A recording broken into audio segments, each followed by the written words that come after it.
በተለይ የእመቤታችንን ስዕል ይዘን ያለታ በመስቀል አደባባይ ከሚል ከዚህ ጋር አገናኝቶ አንድ ላይ ለማድረግ የሚሞከረው ነገር ሁሉ ህገወጥነት ነው።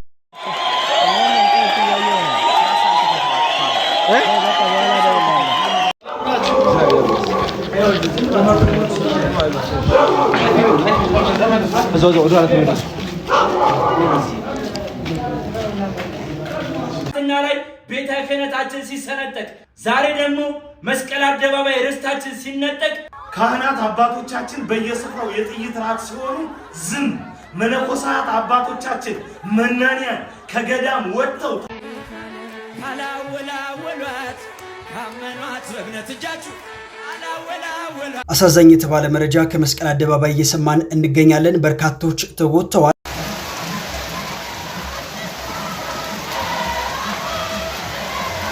ሰብስክራይብ ለምንድን ነው የማታደርጉት? አሁን ማርኩ። ሰላም የተወደዳችሁ የእግዚአብሔር ቤተሰቦች እንዲሁም የመድን ሚዲያ ተከታታዮች በያላችሁበት የዓለም ዳርቻ የእግዚአብሔር ሰላም የእናቱ እናታችን የቅድስት ድንግል ማርያም አማላጅነት አይለያችሁ። እንኳን አደረሳችሁ። ዛሬም አሁንም በአዲስ ቪዲዮ ይዤላችሁ መጥቻለሁ። ይህ ሚዲያ በቤተክርስቲያን ዙሪያና ቅድስት ቤተክርስቲያንን በመደገፍ የቅድስት ቤተክርስቲያን ጠል የሆኑ መናፍቃኖችን በመንቀፍ የምናውቀውና አብረን የምንሰራው ሚዲያ ነው ማለት ነው። ስለዚህ ዛሬስ ምንድነው የተፈጠረው? እነዚህን ቆርጥ አድርጌ ያሳዩዋችሁ ቪዲዮ ሀሳባችን የምንሰጥባቸው ናቸው። ዛሬ መስቀል አደባባይ ላይ እንዲሁም በተለያዩ የሀገሪቱ ክፍል የኢትዮጵያ ኦርቶዶክስ ተዋሕዶ ቤተክርስቲያን በዓለም ላይ ታዋቂ የሆነውን በዓሎች አንዱ በዓል የሆነውን የመስቀል ከተራ በዓል ወይም የመስቀል ደመራ በዓል ዛሬ በዛሬው ዕለት እንደምታከብር አብዛኞቻችን እናውቃለን። የኢትዮጵያ ኦርቶዶክስ ተዋሕዶ ቤተክርስቲያን በዓሎቿን ለማክበር በምትዘጋጅበት ጊዜ ግርግርና እንዲያውም በዓሏን እንዳታከብር ብዙ እንቅፋት የሆኑ መናፍቃኖች እንዳሉ አብዛኞቻችን እናውቃለን። ዛሬስ ምንድነው የተፈጠረው? በመስቀል አደባባይ አብረን የምናየው ነው የሚሆነው። የኢትዮጵያ ኦርቶዶክስ ተዋሕዶ ቤተክርስቲያን መከራዋና ፈተናዋ በዛ ካለ ቆይቷል። ስለዚህ ዛሬስ ምንድነው የተፈጠረው? አብረን እናያለን። በኢትዮጵያ ኦርቶዶክስ ተዋሕዶ ቤተክርስቲያን ላይ ድምጻቸውን ከፍ አድርገው የሚያወጡ የኢትዮጵያ ኦርቶዶክስ ተዋሕዶ ቤተክርስቲያንን ጠል የሆኑ መናፍቃኖች በጣም እየሰፉና እየተስፋፉ እንደሆነ እናውቃለን። እኛ ደግሞ በወንጌል እናሸንፋቸዋለን። እንቁ የሆኑ ኦርቶዶክሳውያን ብፁዓን አባቶች አሉ። እንቁ የሆኑ የኢትዮጵያ ኦርቶዶክስ ተዋሕዶ ቤተክርስቲያን አገልጋይ መምህራኖችና ዘማሪያኖችም አሉ። ስለዚህ በእነሱ በወንጌል እናሸንፋቸዋለን። ዛሬ መስቀል አደባባይ ላይ በትልቁ እየተከበረ ነበረ። ከዛ በኋላስ ምንድነው የተፈጠረው? አብረን ከመከበሩ በፊት ይሄን አይነት ግርግር ለምን መፈጠሩ አስፈለገ? ቪዲዮውን ሀሳባችንን በደንብ ነው የምንሰጠው። ወደ ቪዲዮ ልሰዳችሁ።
ግርግር ያለበት ቪዲዮ እንግዲህ በየኢትዮጵያ ኦርቶዶክስ ተዋሕዶ ቤተክርስቲያን እምነት ተከታይ የሆኑ ወጣቶች ለምሳሌ የተለያየ ስራ የሚሰሩ ሊሆኑ ይችላሉ። ማለት እንደዚህ አቅም የሚባል ነገር እንኳን ነጭ ልብስ ለብሶ ለመውጣትም አቅም የሚባል ነገር አለ።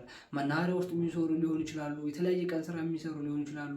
ወይንም ተላላኪ ሰዎች ምናምን ሊሆኑ ይችላሉ። እነሱ እምነታችን ደረሰ ወይንም ሄደን የምናከብርበት በዓሉ ደረሰ፣ የመስቀል ደመራ በዓል ደረሰ። ስለዚህ ያን የመስቀል ደመራ በዓል ደግሞ አባቶች በራሳቸው ክብር፣ ዘማሪዎችም በራሳቸው ክብር፣ ሌሎች ምእመንም ነጭን በመልበስ የተለያየ ልብስ በመልበስ የሚያከብሩበት በዓል ነው። ያን በዓል እነዚህ ወጣቶች እንግዲህ በመጨፈር ሆ ብለው ወደ ቤተክርስቲያን በመሄድ ወይንም በዓሉ ወደሚከበርበት ቦታ በመሄድ ይሄ እኛም በፊት ድሮ ያሳለፍነው ጊዜ ነው ማለት እንደዚህ አንድ ላይ ተሰብስበን ጓደኞች እርስ በርስ ተጠራርተን ሆ ያልን እየጨፈር ምናምን የምንሄድበት ጊዜ ነበር። ስለዚህ ያንን ጊዜ ያንን ሁኔታ እያሳለፉ ባለበት ሰዓት ነው እንደዚህ ውርር ባለ በቃ ግርግር በተፈጠረበት መልኩ መከላከያ ሰራዊት በመጣበት ምናምን እንደዚህ አይነት ነገር የተፈጠረው ማለት። ስለዚህ እነዚህ የኢትዮጵያ ኦርቶዶክስ ተዋሕዶ ቤተክርስቲያን ወጣቶች ከፍ ያደረጉት ባንዲራ የኢትዮጵያ ባንዲራ ነው። የያዙትም የእመቤታችን የቅድስት ድንግል ማርያም ስዕል አድኑ ነው፣ ሌላ አይደለም። ስለዚህ ይሄ ግርግርስ ለምንድን ነው መፈጠር የተፈለገው ነው ማለት የኛ በዓል ሲደርስ ነው የኢትዮጵያ ኦርቶዶክስ ተዋሕዶ ቤተክርስቲያን በዓል ሲደርስ እንደዚህ አይነት ግርግር መፈጠር የለበትም ሀሳባችን። ስለዚህ እኚህ ወጣቶች ደግሞ እንዳልኳቸው ነው ማለት ነጭ መልበስ የማይችሉበት ጊዜ ሊሆን ይችላል። ምናልባት ሰዓት ደርሶባቸው ሊሆን ይችላል። የአቅም ጉዳይም ሆኖ ሊሆን ይችላል ነጭ አለበሱበት እንጂ ማንኛውም ሰው ነጭ ለብሶ በዓሉ ጋር ሄዶ ማክበር ጠልቶ አይደለም። ግን እኚህ ወጣቶች ተሰብስበው በጭፈራ በዓላቸው ሲደርስ እንደዚህ ሆ በማለት በጭፈራ ደስታቸውን መግለጽ ያለበት ስሜት አለ። እነዚህ የራሳቸው ብፁዓን አባቶች እንደምታዩት በክብር ሆነው መድረክ ላይ ቆመው ይሄ እነሱ ታርጌት ነው። የእነዚህ ወጣቶች ደግሞ ሆ እያሉ እየጨፈሩ ኢትዮጵያ ሀገር እያሉ እንኳን አደረሰን እያሉ ምናምን እንደዚህ አይነት ጭፈራ እየጨፈሩ ወደ ቤተክርስቲያን ወይም በዓሉ ወደሚከበርበት ቦታ የሚሄዱበት አጋጣሚ ነው ማለት። ስለዚህ ግርግሩ ግን አስፈላጊ አልነበረም። ከዛም በኋላስ ምንድን ነው የተፈጠረው? እንደዚህ ግርግር ከተባለ ምናምን በኋላ የመከላከያ ሰራዊት ከመጣ በኋላ ይሄ ሆይታው ከበዛ በኋላ ወጣቱ እንዲበታተን ከተደረገ በኋላ እነዚህ ወጣቶች ከየሰፈራቸው ተሰባስበው ነው ጓደኛውን የሚያውቅ እየተደዋወለ ጓደኛው ርቀት ቦታ ያለ እዚህ ቦታ ነው ተብሎ እየተቀጣጠረ ለሁሉም አቅጣጫ ወይንም መሀል ላይ የሆነ ቦታ እንዲቀራረቡ ተደርገው አንድ ላይ ተሰብስበው ተደዋውለው ምናምን እንደዚህ አይነት በዓል ለማክበር የፈለጉ ወጣቶች ናቸው እንደዚህ እንዲበታተኑ የተደረጉት ማለት ነው። ከዛም በኋላስ ምንድነው የተፈጠረው? መስቀል አደባባይ እግዚአብሔር ቁጣውን ሲያመጣው አንዴ ነው ቁጣውን የሚያመጣው። አያችሁ ይሄ ቁጣውን እግዚአብሔር በሚያመጣ ጊዜ ግን ንጹሃን ላይ የሚያርፍበት አጋጣሚ አለ እንጂ ከዛ በኋላ መስቀል አደባባይ ምንድነው እንደዚህ ሊያጨልመው ይቻሉ? እንደዚህ ቁጣው አርፎ እንደዚህ አይነት ቀን ሊመጣ ለምን ቻለ? ዝናብስ ለምን ሊመጣ ቻለ? እኔው ሲቀጣ የተፈጠረው ነገር አሳዛኝ የተባለ መረጃ ከመስቀል አደባባይ እየሰማን እንገኛለን። በርካቶች ተጎድተዋል። በዚህም ታዲያ ለተጎጂዎች ጸሎት አድርጉላቸው። ከመሸ በመዲናችን አዲስ አበባ መስቀል አደባባይ ላይ አመሻሹ እንግዲህ ድንገተኛ አደጋ መድረሱ እየሰማን እንገኛለን። በርካታ አምቡላንሶችም የተጎዱ ሰዎችን ወደ ሆስፒታል እያመላለሱ እንደነበርና በአካባቢው በርካታ የመንግስት የጸጥታ ኃይሎችም እንደሚታዩ የአይን እማኞች ገልጸዋል። ያያችሁ እኛ ራሳችን በፈለግ ነው ራሳችን ባመጣነው ጣጣ ክርስቶስ በሌላ መንገድ አምጥቶ ቁጣ ይቆጠናል ማለት ነው። ስለዚህ ይሄን ኦርቶዶክስ ጣል የሆኑ ሰዎች እንደዚህ አይነት ሌሎች መቅሰፍትን እንዲመጡ የሚያደርጉት ኦርቶዶክስ ውስጥ ተቀምጠው ኦርቶዶክስ ጣል የሆኑ ሰዎች ናቸው። አሁን ልጆቹ እንዳይበታተኑ ቢደረግ ይሄ ጭፈራው እንዳይቀር ቢደረግ እዛ ቦታ ላይ ከሄዱ በኋላ እኮ በአንድ አማርኛ ነው ዝም የሚሉት ማለት ብፁዓን አባቶች ሲነግሯቸው ጸጥ ነው የሚሉት።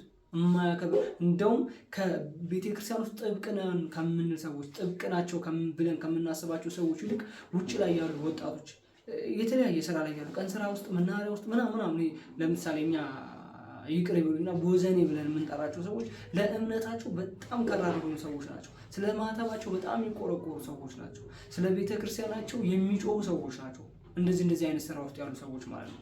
አሎም ብሏቸው ነው እንጂ ወደዚያ የሄዱት ፈልገውት አይደለም እንደዚህ አይነት ነገር ውስጥ የሚገቡት ወይም እንደዚህ አይነት ትንሽ ዝቅ ያለ ስራ የሚሰሩት ይሄ ድል ጉዳይ ስላልሆነላቸው ነው። ስለዚህ ራሳችን ባመጣነው መቅሰፍት ራሳችን እንዲመጣልን በፈለግ ነው ራሳችን በጥብጥ እየፈለግን እንደዚህ አይነት ከፈጣሪ የሚመጣብንን ቁጣ ራሱ መቋቋም የምንችልበት አጋጣሚ አለ ማለት ነው። ስለዚህ ባካችሁ አሁን በሰላም ከእንግዲህ የሚመጣው ነገር በሰላም እንዲጠናቀቅ እናስባለን። ቀጣይ እስኪ ቪዲዮ አለ እስኪ እንየው እስኪ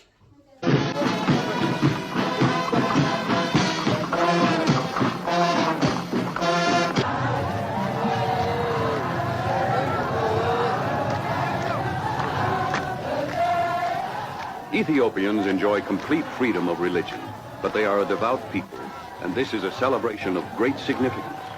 The celebration of Mescal commemorates the finding of the cross on which Christ was crucified by the Empress Helen, the mother of Constantine the Great.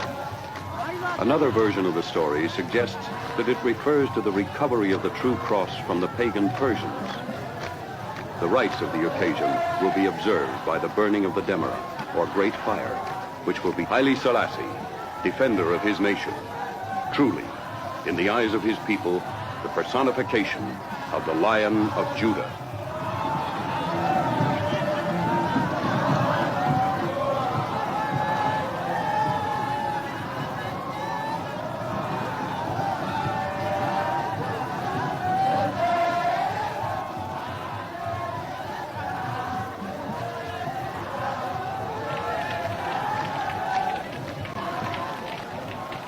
With a burning mezcal torch called a chibo, the emperor ignites the demera, a ceremony that officially starts the festival.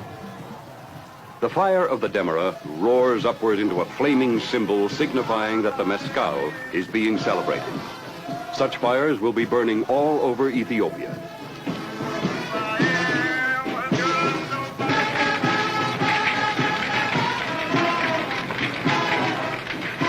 የሚገርማችሁ በጣም የገረመኝ ቪዲዮ ያየሁት ይሄንን ቪዲዮ ነው። ይሄ ቪዲዮ ያው እኔ ያልደረስኩበትን መረጃ ላይ ስላገኘሁት ነው ወደ እናንተ ይዤላችሁ የመጣሁት ማለት ነው። ይሄ ቪዲዮ በአፄ ኃይለ ሥላሴ ጊዜ የነበረ የመስቀል ደመራ በዓል እንዲሁም ማንኛውም በዓል ሲመጣ በእንደዚህ አይነት መልኩ ነበር የሚያከብሩት። አሁን ይሄ ያያችሁት ቪዲዮ የመስቀል ደመራ በዓል ነው። የመስቀል ደመራ በዓል ላይ ንጉሶቹ ራሳቸው ተገኝተው የሚያከብሩበት ራሳቸው ከህዝብ ጋር ተቀላቅለው እንደዚህ ወንበር እንደዚህ አድርገው ምናምን ሳይባል ማለት ነው።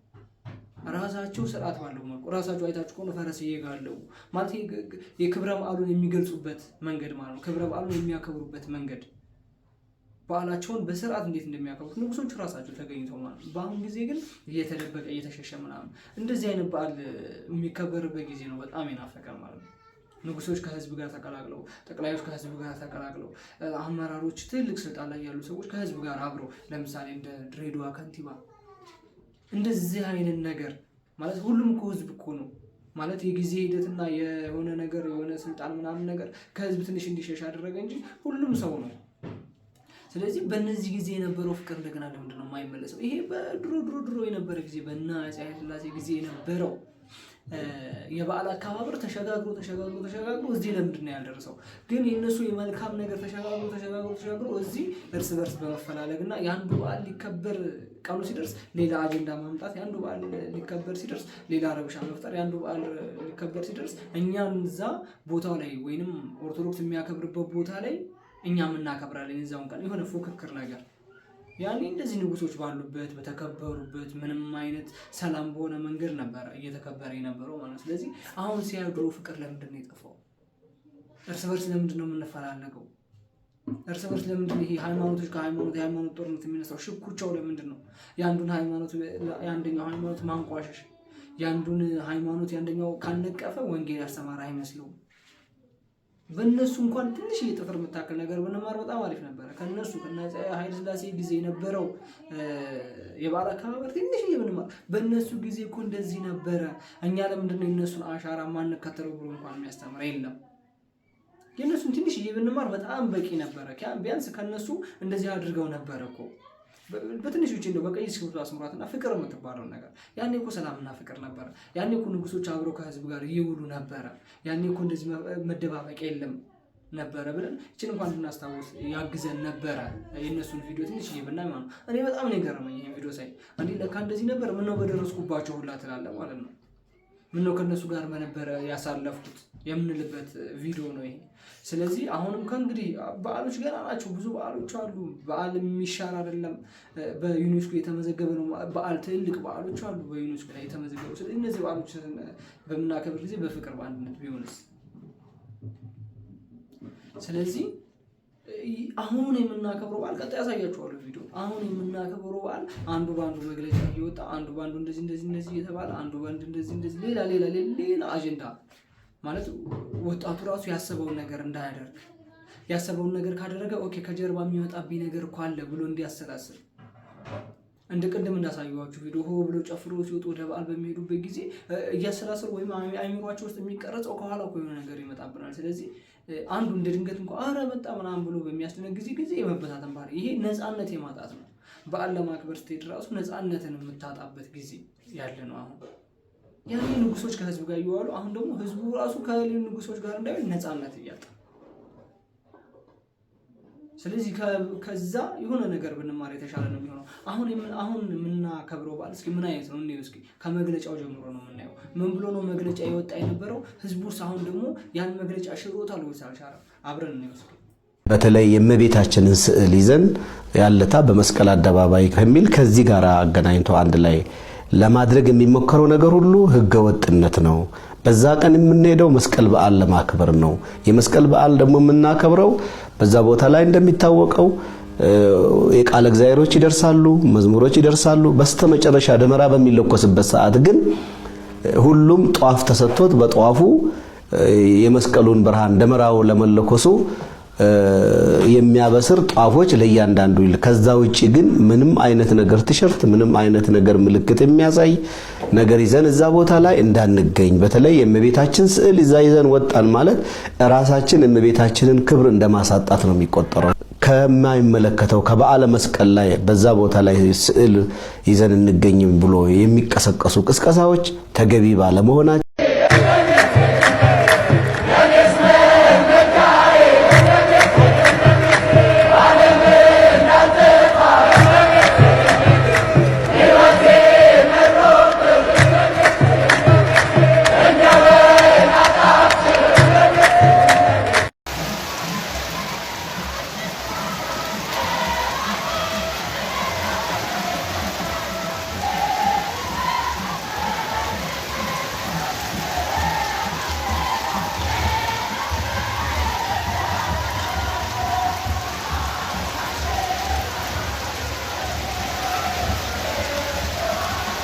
በጣም የሚገርመኝና ደስ የሚለኝ ከኢትዮጵያ ኦርቶዶክስ ተዋሕዶ ቤተክርስቲያን እምነት ተከታዮች ደስ የሚለኝ ነገር ይሄ ነው። ህዝቡ እኮ ሲነገር ይብስበታል። በተለይ አታድርግ ከተባለ መደረግ የሚገባውን ነገር አታድርግ ብሎ ከተከለከለ በጣም ነው የሚብስበት። የማርያምን ቅዱሳን ስዕል ይዛችሁ አትውጡ ተብላችሁ አልነበረም ወይ? መግለጫ ወጣላችሁ እኮ አትሰሙም እንዴ እናንተ? ይሄው ባሰበት ህዝቡ። ጭራሽ ምስለ ፍቅር ወልዳ የሚለውን ስዕል አድኖ ከፍ አድርገው በአደባባይ ላይ ይዘውላችሁ ወጡት።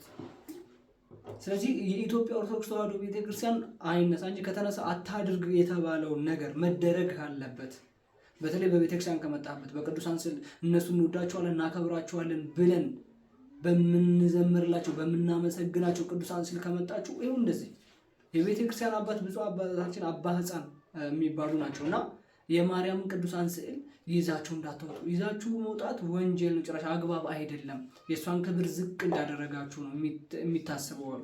እንዲህ በአደባባይ ላይ ስለወጣች እንዲህ የእመቤታችን ቅድስት ድንግል ማርያም ስዕል አድኖ እኮ አደባባይ ላይ እኮ ነው ያለችው። ቤተክርስቲያን ያለው አደባባይ ላይ አይደል? በር ላይ ምናምን አለ አይደል? ስለዚህ የኢትዮጵያ ኦርቶዶክስ ተዋሕዶ ቤተክርስቲያን ወጣቶችን ዝናብ በማይበግረው መልኩ ዝናብ እየቀጠቀጣቸው ዝናብ እየወረዳቸውባቸውም ቢሆን የእመቤታችን የቅድስት ድንግል ማርያም ስዕል አድኖ እንደዚህ ከፍ ባለ መልኩ ወጥቷል ነው። ስለዚህ የወጣው መግለጫ ወይንም እመቤታችን ይዛችሁ አትውጡ የተባለው ነገር ውድቅ ሆኗል። ኤክስ መውጣት ስላለበት እኮ ነው። ከእሷ ክብር በታች ነው መስቀል የሚከበረው። የመስቀል ደመራ በዓል የሚከበረው የእሷ ክብር ከተከበረ በኋላ ነው። እሷ ክብር ከተከበረች የእሷ ክብር ከፍ ካለ እንዴ ክርስቶስ እኮ ነው ያመጣው። ስለዚህ ይሄ ደግሞ ማን እሷ እመቤታችን ቅድስት ድንግል ማርያም ኢየሱስ ክርስቶስን ወልዳ ክርስቶስ ይሄ በዓል እንዲከበር አድርጉ እመቤታችን ቅድስት ድንግል ማርያም ከፍ አታደርጉም ማለት በጣም ኃጢአት ነው፣ ወንጀል ነው። ስለዚህ ኦርቶዶክስ ተዋሕዶ እምነት ተከታዮች ደግሞ እንደዚህ አይነት መልኩ በቃ ባሰባቸው፣ አይሰሙም፣ በቃ አይሰሙም፣ ባሰባቸው ማለት ነው። ይህም አየችሁ ወጣቱም ይህም እመቤታችን የቅድስት ኪዳነ ምሕረትን ስዕል አድርጎ እንደዚህ ሆ እያለ እየጨፈረ በአደባባይ ላይ ምን ይሁን እንግዲህ ምንም። ስለዚህ አባቶች የምትናገሩት እንኳን ለየት አድርጋችሁ ብታውቁ በጣም የተሻለ ነው። ቢባል የእመቤታችን የቅድስት ድንግል ማርያም ስዕል አድኖ አታውጡ አይባልም። ቢባል አግባብ አይደለም። እንደውም ክብሯን ዝቅ አደረጋችሁ አይባልም። ይሄ አይባልም። ኦርቶዶክስ ተዋሕዶ ቤተክርስቲያን እምነት ተከታዮች ይገባናል ስለሚሉ ነው። ያኔ ጥቁር የለበስን ጊዜ ቤተክርስቲያን ጥቁር መልበስ ነበረባት እንዴ? እንደውም ያ ነው የማይገባው። ቤተክርስቲያን በፍጹም ጥቁር መልበስ የለባትም። ህዝበ ምዕመናኑ አማኞቿም በፍጹም ጥቁር መልበስ የለባቸውም ነበር። የማይገባው እንደውም ያ ነው የስልጣን ሽኩቻ ጊዜ እንጂ አሁን እመቤታችን ቅድስት ድንግል ማርያም ቅዱሳን ስዕል አድኗ ተቀዶ እኛ ግን በአደባባይ ይዘን እንወጣለን፣ ለመስቀል ደመራም ይዘን እንወጣለን ባሉ ጊዜ በመግለጫ የእመቤታችን ቅድስት ድንግል ማርያምን ስዕል አድኖ ይዛችሁ አትወጡም በማለት በነገራችን ላይ 2 ጊዜ ነው የተናገሩት። እዛው ሚዲያ ላይ ወጥተው ስለ እመቤታችን ቅድስት ድንግል ማርያም መቀደድማ በጣም ቆጭቶኛል ምናምን እያሉ ተናግረው ነበረ። እኔን ቢያርዱኝ ይሻለኛል ሁላ ብለው ነበረ። ከዛም በኋላ እመቤታችንን ግን ይዛችሁ መውጣታችሁ ለምን አይታወቅም። ስለዚህ የኢትዮጵያ ኦርቶዶክስ ተዋሕዶ ቤተክርስቲያን እምነት ተከታዮች ድምፅ ይበልጣል እንጂ የብፁዓን አባት እነሱ ከተነሱ ህዝበ ምዕመኑ አማኙ ከተነሳ ብፁዓን አባቶች ከህዝብ በታች ነው የሚሆኑት። ከህዝብ በታች ነው። ክርስቶስ በሞገሱ ሾሟቸዋል፣ እኛ በክብራቸው እናከብራቸዋለን። ይሄ ግልጽ ነው። ግን በእመቤታችን በቅድስት ድንግል ማርያም አትምጡበት። በጻድቃን በሰማዕታቶች ቤተክርስቲያናችን ውስጥ በሚገኙ ቅዱሳን ስዕል አትምጡ። እያገባን ያለነው እኛ ነን፣ እየጮህን ያለነው እኛ ነን። ስለዚህ ቅዱሳን ስዕል ይዛችሁ አትውጡ ማለት የኦርቶዶክስ ተዋሕዶ ቤተክርስቲያን ተሰውበታል። ምንም ማድረግ አይቻልም። በአደባባይ ላይ ዛሬ ከፍ ብላለች እመቤታችን ቅድስት ድንግል ማርያም። የመስቀል ደመራ በዓሉን በእንደዛ በማድረጉ እንትን ብሏል ማለት ነው፣ ተከብሯል ማለት ነው። ስለዚህ ቀጣይ ቪዲዮ አለ። እስኪ ቀጣው ደግሞ እንየው። ካህናት አባቶቻችን በየስፍራው የጥይት ራት ሲሆኑ ዝም። መነኮሳት አባቶቻችን መናንያን ከገዳም ወጥተው ተወስደው እንደ በግ እንደ ፋሲካና እንደ ገና በግ ሲታረዱ ዝም። የአብነት ተማሪዎች፣ የነገ ቤተክርስቲያን ተስፋዎች፣ የሀገር አለኝታዎች ቤቶቻቸው በላያቸው ላይ ሲፈርሱ ሲሰደዱ ዝም። በየቦታው አብያተ ክርስቲያናት እንደ ችቦ ሲቀጣጠሉ ዝም። በሁሉ ነገራችን ላይ በማስረሳት ላይ የተመሰረተ ሂደት ብቻ በቅድስት ቤተክርስቲያናችን መዋቅር ላይ መዋቅራዊ ጥቃት ሲፈጸም ዝም። በሁሉም ርስቶቻችን ላይ የማንጃበብና የመዘረፍ ነገር ሲያጋጥም ዝም ዝም ዝም። እስከ መቼ ዝም እንበል? እስከ መቼ ነው ዝምታችን የማይሰበረው? አባቶቻችን ሆይ ይህንን መንጋ ከፊት ሆናችሁ ምሩን እባካችሁን። በሰማይ እግዚአብሔር ይፈርድባችኋል፣ በምድር ደግሞ የእናቶች እንባ፣ የሕፃናቱ ደም፣ የካህናቱ ለቅሶ ይፈርድባችኋል። ዝምታችን ሲሰነጠቅ፣ ዛሬ ደግሞ መስቀል አደባባይ ርስታችን ሲነጠቅ ቆመን የምናይበት አይምሮም ህልውናም ልቦናም የለንምና እውነትን ልንናገር መተናል። አዎ ቤተክርስቲያናችን ከገጠማት ፈተና አንጻር ይሄ ምንም ማለት አይደለም። ኦርቶዶክሳውያን ግን እውነትን መስክሩ። መስቀል አደባባይ አሁንም እንናገራለን፣ የባለ መስቀሎች ነው። ይህንን ፈተና ያመጣችሁት አባቶቻችን ናችሁ። ትላንት እንደ ልጅነታችን ይህንን አድርገን ነበር። ይሄ ቪዲዮ ምስክር ነው። ቤተክርስቲያኖች ቤተክርስቲያኖች ረሳሽ ቀኜ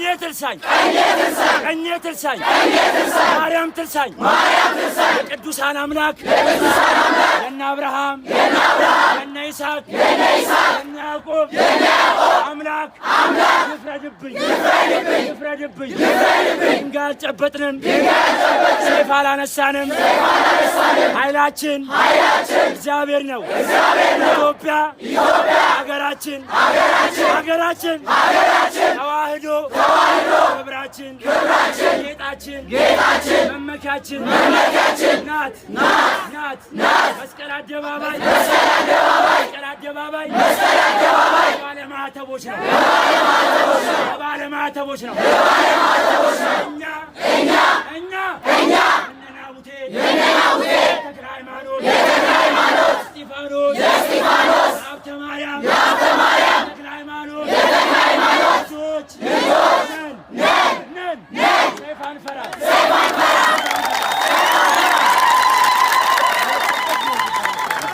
እንደዚህ ትናንትና ናቡቴ ሆነው የቤተ ክርስቲያን ጉዳይ አሳስቧቸው የርስት መነጠቅ አንገብግቧቸው ምሽት ሳይሉ ንጋት ሳይሉ ቀትር ሳይሉ በቅዱስ እስጢፋኖስ ቤተ ክርስቲያን ግቢ ተገኝተው ጥይት የተተኮሰባቸው በታቦቱ ፊት ለፊት ያስለቃስ ጭስ የዘነበባቸው ኦርቶዶክሳውያንን ይሄ አይደለም አካሄዱ።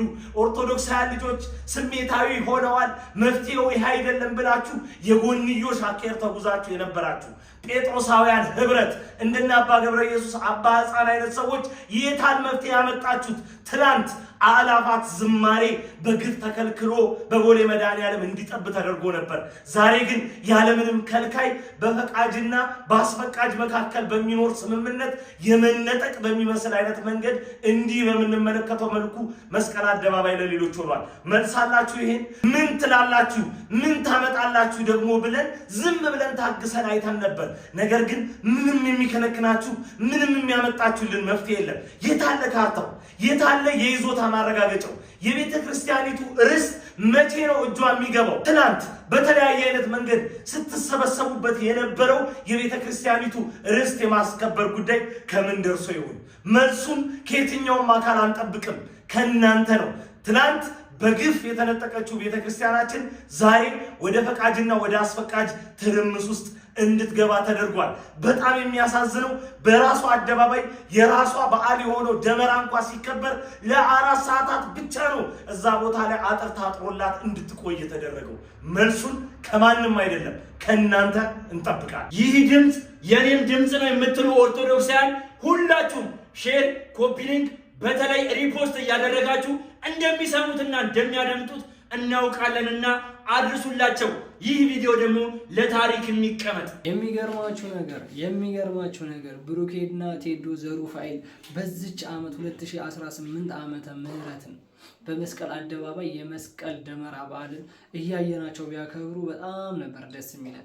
የቤተክርስቲያን ልጆች ናቸው። ስለ ቤተክርስቲያን የሚቆረቆሩና ስለ ቤተክርስቲያን የሚጮሁ በቤተክርስቲያን ላይ በሚደርሰው ግፍና መከራ የመጀመሪያዎቹ ሰዎች ቀኝ እጃቸውን የሚያወጡ ጥቁር ልበሱን ከተባለ ቀድመው ጥቁር የሚለብሱ ስለ ቤተክርስቲያንና ስለ እምነታቸው አንገታችን እንቀላለን ብለው የሚከራከሩ አዋጅ ብለው ስለ ቤተክርስቲያን የሚሰብኩ ሰዎች ህዝበ ምእመኑን በቅድስት ቤተክርስቲያን ዙሪያ ስራ እንስራ ብለው የሚቀሰቅሱ ወጣቱን ከተለያየ ሱስና ከተለያየ ጭንቀት ውስጥ አምጥተው ወደ ቤተክርስቲያን መልሰውት መንፈሱ ታድሶ አዲስ ሰው ሆኖ በአዲስ መንፈስ እንዲንቀሳቀስ የሚያደርጉ እንቁ የተዋህዶ ወጣቶች ቴዶን ዘሩፋኤልና ባሩኬ በጣም ነበር የምናመሰግነው። እንወዳቸዋለን፣ እናከብራቸዋለን። ቴዶ ዘሩፋኤል ከኢትዮጵያ ከወጣ ዓመትን አስቆጠረ መሰለኝ። በካናዳ እየኖረ ቢሆን ስለ ኢትዮጵያ ኦርቶዶክስ ተዋህዶ ቤተክርስቲያን በጣም የሚቆረቆርና የሚጨነቅ አሁንም በዛ ባለበት ሀገር ሆኖ በእምነቱ ላይ ጠንክሮ እየሰራ ያለ ወጣት ወንድማችሁ ነው።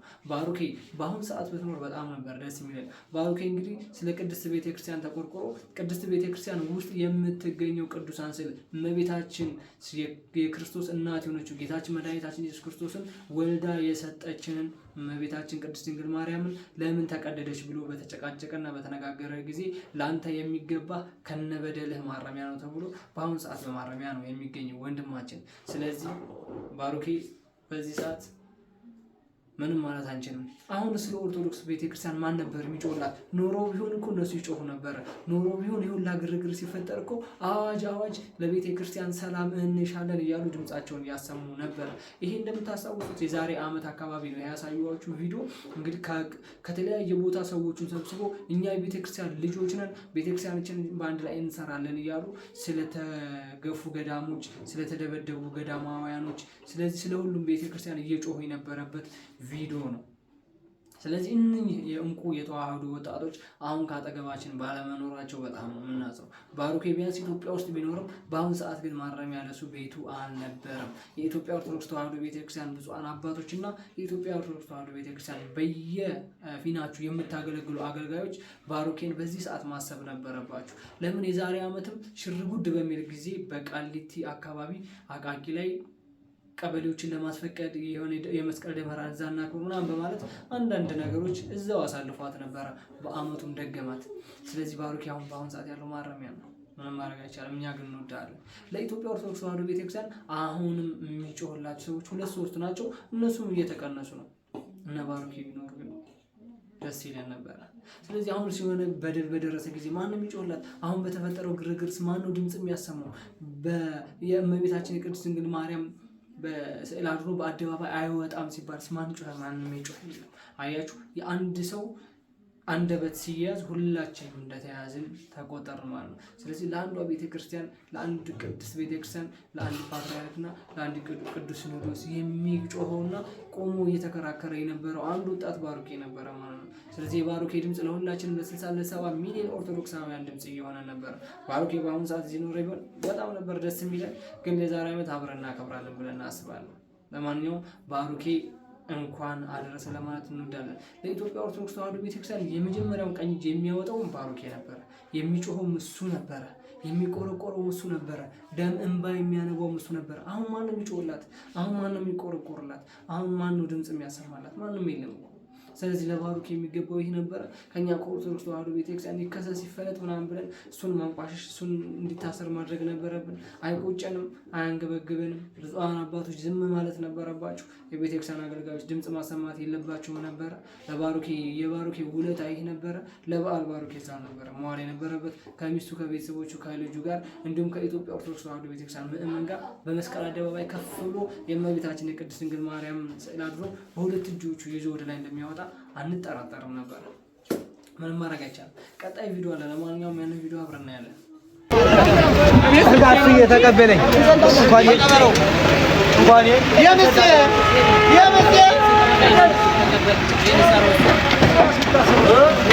አንተ ደርጋስ እንዳርካቸው እንዳርካቸው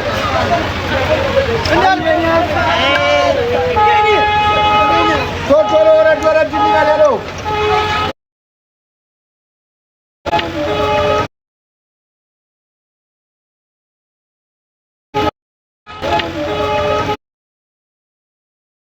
ትንገስ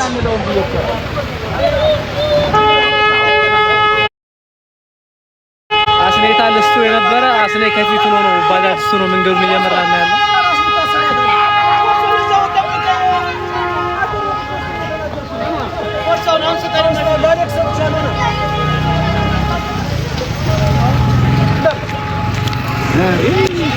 አማን ሳብ እናድርገው ሳብ ከበሮ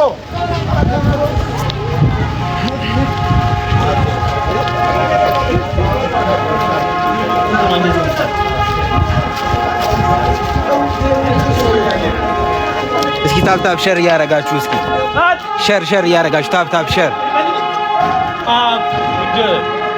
እንኳን አደረሳችሁ ለብርሃነ መስቀሉ። እነሆ ዛሬ ላይ ጎንደር ላይ ያሉ ዘራብርኩ ወጣቶች ናቸው። ሁላችሁም እስኪ በያላችሁበት 10 ኮፒ ያደረጋችሁ ሸር እያደረጋችሁ ነው። መቶ አስገቡት እስኪ አንድ ሚሊዮን ላይክ እስኪ አስገቡት። ሰብ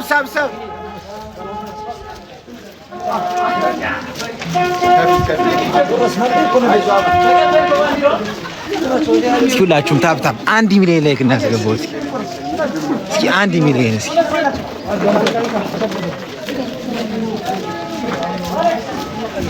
እኛውን አዞ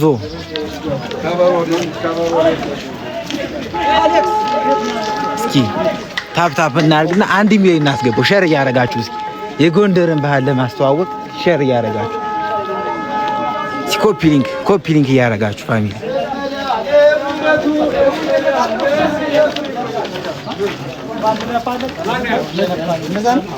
ነፍ ያለው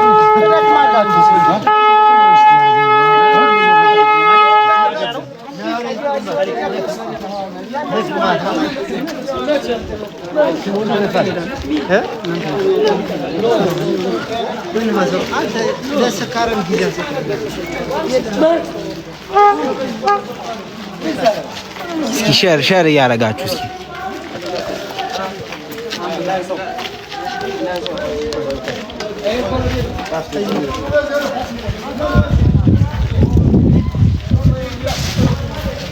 ለዚህ ነው የገባነው።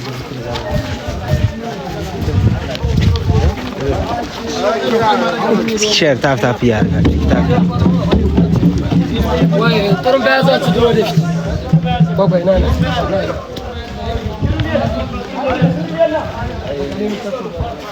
እስኪ ታፕ እያደረጋችሁ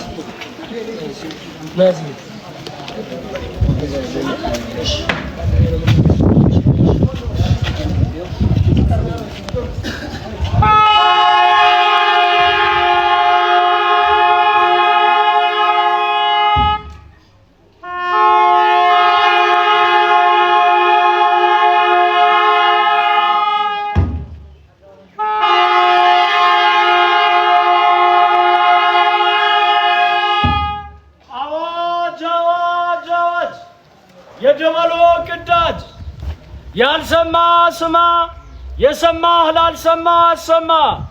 እነሆ ዛሬ ጌታችን መድኃኒታችን ኢየሱስ ክርስቶስ ጥልን በመስቀሉ ድል የነሳበት አምላክ ከእግዚአብሔር ጋር ሰው ከእግዚአብሔር ጋር የታረቀበት ዕለት ነውና እንኳን አደረሳችሁ ልንል መጥተናል።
በደንብ ኮፒ ሊንክ አድርጉ እስከ መጨረሻው ድረስ እንድናስተላልፍ ሰው እንዲመጣ ኮፒ ሊንክ በደንብ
ቀይ የለበሱ ኦርቶዶክሳውያኖች እያከበሩ ነው ታውቃላችሁ።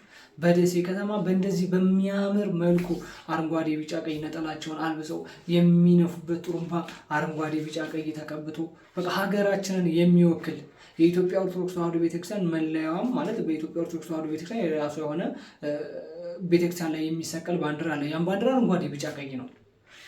ሀገራችንንም የኢትዮጵያ ኦርቶዶክስ ተዋሕዶ ቤተክርስቲያንንም የሚወክል ባንዲራ ለብሰው ደስ በሚል ሁኔታ እያከበሩ ነው። እንደዚህ ነው የኛ ኦርቶዶክሳውያን እናከብሩ። እንደዚህ በጭፈራ አይደለም። በየቤታቸው እየሄዱ እንኳን አደረሳችሁ አዋጅ በመንፋት እንኳን አደረሳችሁ በማለት ገንዘብ እየሰበሰቡ አይደለም። ግን ይሄ የደስታ ነው ማለት በአመት አንድ ጊዜ የሚገኝ በዓል ነው። የመስቀል ደመራ በዓል በአመት አንዴ ነው የሚመጣው።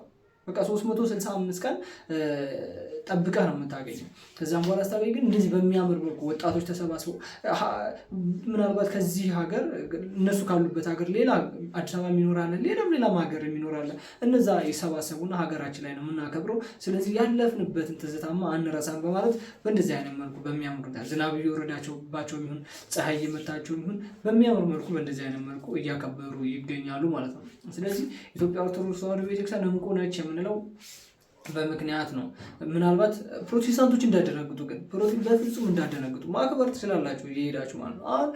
ስለዚህ ቲክቶክ ላይ የማይቻለው ዩቱብ ላይ የማይቻለው አንድ ድምፅ ያነሳ ፕሮቴስታንት ወይንም መናፍቅ የሆነ ኦርቶዶክስ ተዋሕዶ ቤተክርስቲያን የሚጠላ ጠል የሆነ ሰው አላየሁም እስካሁን። ለምን? ግዴታ ስለሆነ እኮ ነው፣ መከበር ስላለበት። ምን ሌላ የሚመልሱበት መልስ የለማ።